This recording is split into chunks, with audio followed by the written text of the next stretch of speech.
안녕하세요. 구독자 여러분, 이번 영상에서는 2차 대전 이후 일본 경제의 부흥과 폭망 과정에 대하여 소개해드리겠습니다. 그 중에서도 2차 대전 후 일본의 경제의 부흥에 대해 먼저 소개해드릴까요? 2차 대전 패전국인 일본은 미국으로부터 치욕적인 전쟁 패전국으로서의 대접을 받게 됩니다. 정말 지옥에 있는 것이 차라리 편하다 생각할 정도의 개무시 또는 천대를 받았습니다. 미군을 주축으로 한 연합국의 리더인 미국은 다수의 미군들이 일본 전역에 주둔하고 있었지요. 그리고 2차 대전 종전선언식에서 미국 쪽 연합국의 사령관인 메가더 장군이 일본 쇼와 천황과의 전쟁 패전 쌓인 서류를 작성하는 모습을 찍은 사진은 일본 시민들에게 아주 충격적인 모습이었습니다.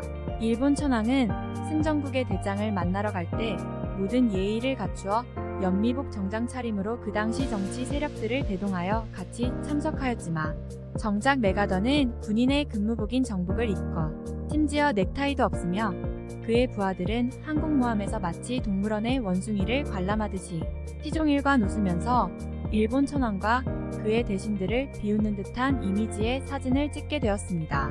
이때 일본 국민들은 정말 충격을 먹었지요. 2차 대전 종전까지 자신들의 일본이 전 세계에서 가장 발전되고 가장 현대화되어 지구상 그 어떤 나라도 자신들을 비웃지 못한다고 생각했습니다. 하지만 정작 패전국의 지위로 종전식의 사진을 찍을 때에는 미군들은 짝다리로 서 있으면서 자기들끼리 축제를 즐기는 듯한 이미지로 미소를 날려주었지요. 아마 이 사진 한 장으로 일본 국민의 그동안 자신의 국가에 대한 1등 시민이라는 허황된 모습이 한순간에 아작이 난 것 같습니다. 어쨌든 미국은 패전국인 일본을 1948년부터 1950년대 중반까지 미국 군정에서 통치를 하였습니다. 이때 미국은 일본의 전쟁 야욕을 애초부터 싹을 자르기 위하여 일본의 산업 정책을 농경 중심으로 재편하였습니다. 그래서 실제 전국의 토지를 각 개인에게 나누어주고 농업을 하도록 유도하였습니다. 그리고 2차 세계대전에 직접적인 책임이 있는 천황 및 대다수 주범들은 숙청하지 않습니다.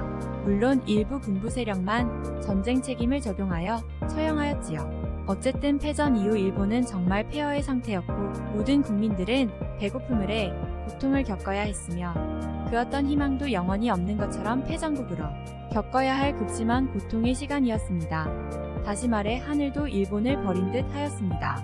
우리나라 입장에서는 정말 당연한 일이라고 생각합니다.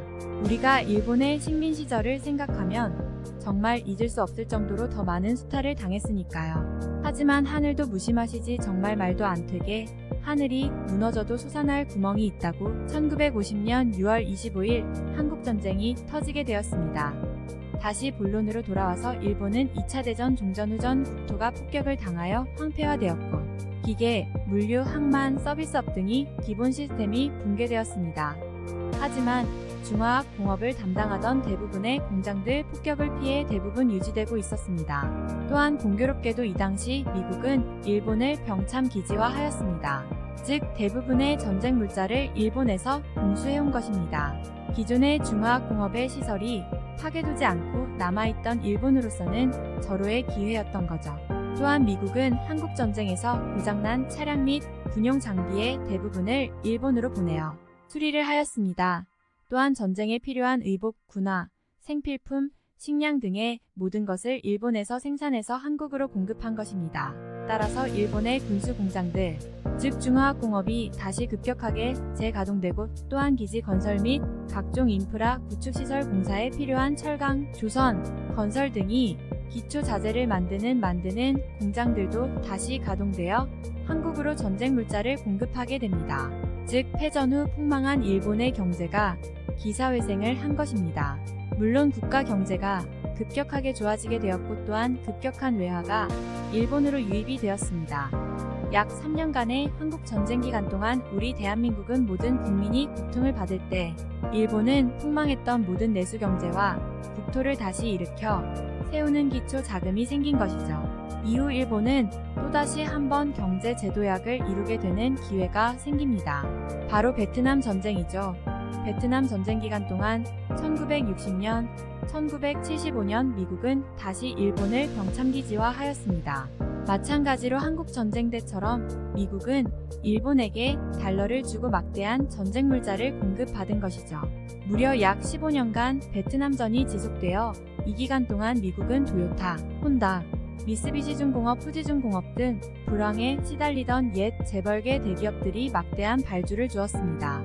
일본은 이 달러를 바탕으로 또다시 산업 원재료와 기계설비 등의 대규모 투자를 감행하였습니다. 그리고 도쿄올림픽을 통하여 또다시 사회 간접 자본의 판을 키웠습니다. 그 후 1970년대를 맞이하여 기존 조선, 철강, 기계류 등의 산업 시스템에서 혼다, 토요타 같은 산업 시스템으로 진화하였고 1970년대 말쯤에는 전자공업으로 산업이 또다시 체질 개선을 하였다. 이 당시 일본에서는 소니, 샤프, 후지츠, 파라소닉 등의 신흥기업 등을 중심으로 대미 수출에서 막대한 이익을 보았습니다. 그리고 아시아 최초로 OECD 및 IMF에 가입하고 세계선진경제연합회인 G7의 회원국이 되었습니다. 그러고 일본은 경제적으로 황금기인 1980년대에 들어서게 된다. 이 시기 전세계 10대 시가총액 상위 기업 중 일본 기업이 절반 이상에 있었습니다. 그리고 미국에 이어 세계 2위의 경제대국이 되었습니다. 이 당시 일본에 대하여 전세계 석학들은 더 이상 일본은 서구의 선진 경제 시스템을 배울 필요 없다고 하였고 일본 자신들도 그렇게 생각하였습니다. 이상 일본의 2차 세계대전 이후 1980년대 말까지 경제 부흥기에 대하여 소개해드렸습니다. 다음 영상서는 일본 경제의 몰락에 대하여 소개해드리겠습니다. 끝까지 시청해주셔서 감사합니다.